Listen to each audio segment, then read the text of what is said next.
রাজধানীর একটি 5 তারকা বিশিষ্ট হোটেলে আগামীকাল অনুষ্ঠিত হবে বিপিএল এর নতুন আসরের নিলাম। তবে নিলামে খেলোয়াড় তালিকায় থাকবে না ফিক্সিং এর সন্দেহভাজন অন্তত 10 থেকে 12 জন ক্রিকেটারের নাম। বিসিবির একটি নির্ভরযোগ্য সূত্র জানিয়েছে, প্রাথমিক তালিকায় নাম থাকলেও শেষ পর্যন্ত এই ক্রিকেটারদের বাদ দেওয়া হয়েছে। বিপিএল নিলামের জন্য স্থানীয় ক্রিকেটারদের খসড়া তালিকায় অভিযুক্তদের নাম ছিল, কিন্তু বিসিবির দুর্নীতি দমন পরামর্শক অ্যালেক্স মার্শালের পরামর্শ অনুযায়ী চূড়ান্ত তালিকা থেকে বাদ দেওয়ার সিদ্ধান্ত নেয় বিপিএল গভর্নিং কাউন্সিল। অভিযুক্তদের সরিয়ে ফেলে তালিকাটি গত রাতেই চূড়ান্ত করার কথা হয়েছে।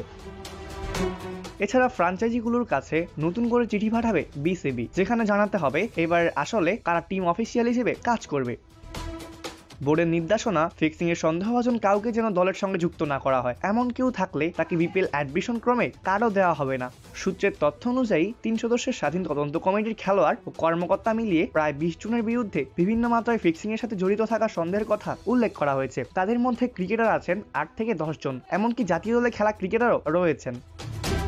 বিপিএল এর আগের আসরে ফিক্সিং বিতর্ক ব্যাপক আকারে ওঠার পরই এই তদন্ত কমিটি গঠন করেছিল বিসিবি। 900 পৃষ্ঠায় ওই প্রতিবেদন সংশ্লিষ্ট খেলোয়াড় ও কর্মকর্তাদের বিপিএল থেকে দূরে রাখার সুপারিশ করা হয়। পরবর্তীতে সেই প্রতিবেদনের ভিত্তিতে অধিকতর তদন্তের দায়িত্ব দেওয়া হয় অ্যালেক্স মার্শালকে। তার প্রতিবেদনও গত রাতেই বিসিবির কাছে পৌঁছেছে, যেখানে আসন্ন বিপিএল থেকে অভিযুক্তদের দূরে রাখার সুপারিশ করা হয়েছে। এবং অভিযুক্ত কিছু ক্রিকেটার হচ্ছেন মোসাদ্দেক হোসেন সৈকত এবং এনামুল হক বিজয়।